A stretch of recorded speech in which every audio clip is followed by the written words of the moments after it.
What's up, guys? Wanted to give a quick replay.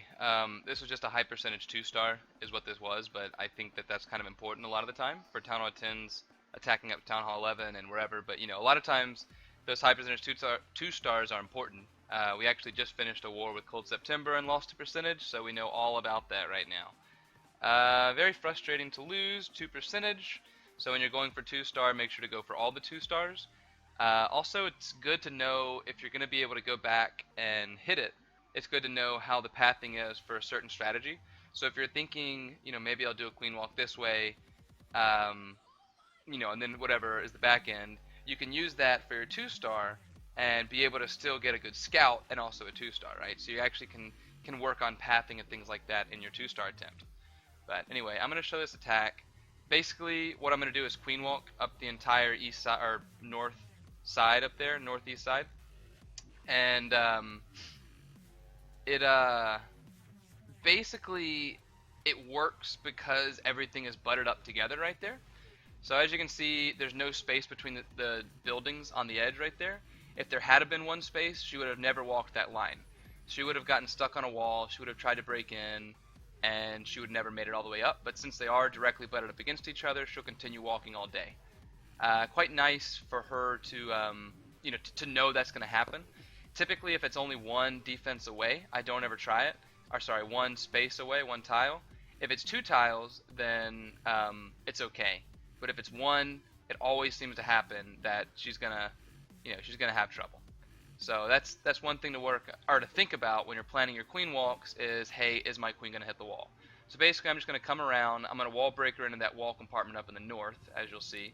And I apologize, by the way. I recorded this on my phone, and now I'm just showing the replay because there's a maintenance break incoming, so I just tried to get it real fast, and now I want to get it recorded and put up here, so I still have it. But I just do that queen walk so she goes and takes out the Inferno, or I'm sorry, the Eagle Artillery. And I think after that she's gonna wall break in. I think I try to get my king in to go in that compartment also, maybe to take out that other side. This attack could be used with a La Lune or something back end. Honestly, you have pretty good pathing down there to the south to go to the core. If you were to get a nice line in the back, you could get a small little group over on the southwest over here to curl around, and a small group over here on the southeast to go to the core. It wouldn't be a terrible attack, but obviously I wasn't going for 3 stars, so I'm going to come in with a 4 golem. And I rage. I meant to get my queen in there. I missed her a little bit, but she steps up into the rage, takes everything out. She would have gone a whole lot further. Also, I didn't have max freeze this time, but I do now, which is nice. She would have gone a lot further if those healers didn't redirect onto her. But you see right now, almost everything is taken up by the golems. Almost all the streams of the Inferno. Which is very nice. You had that golem that got stuck on the side down here, which is actually going to help out these wizards that are going to come down and get some extra percentage. But if that golem had gone to the middle like I wanted, everything would have been tanked. And you'll also notice right here, my healers are tanking. A lot of times healers will stay back and end up tanking for stuff, or for the Infernos especially, because they typically don't get out in front. Obviously, they don't get out in front and get attacked by point defenses, but you can get things like that, like the Infernos, or sometimes, expos that you passed up or something you walked laterally to, and they're actually pretty tanky. Typically on a queen walk you don't want them to tank on your healers, or to hit on your healers, but once you're done with your healers, it's not that bad an idea. But as you see, if my healers had still been on my queen, there's a pretty good chance she would have walked around. I think I still had 30 seconds when this raid was over. She definitely could have walked all the way around the south, come through this little moat right here and taken everything out.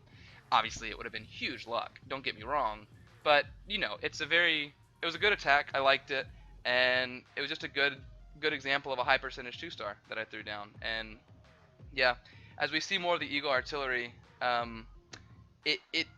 that's typically how I hit it. I like to queen walk toward the Eagle Artillery and take it out, but I don't really if I don't get it, I'm not upset. You know what I mean? Because unless I'm doing a La Lune and it gets stuck on my loons, then it's not a huge problem. Very strange though. It seems overpowered, and it can be because it's like a wizard tower or something. If it gets on the wrong thing, it's bad. But it's easy to get around. So anyway, thanks for watching, guys. Yeah, I'm gonna make a recap also of the Cold September War. That'll be posted up here soon. So keep tuned, and yeah, bye, peace.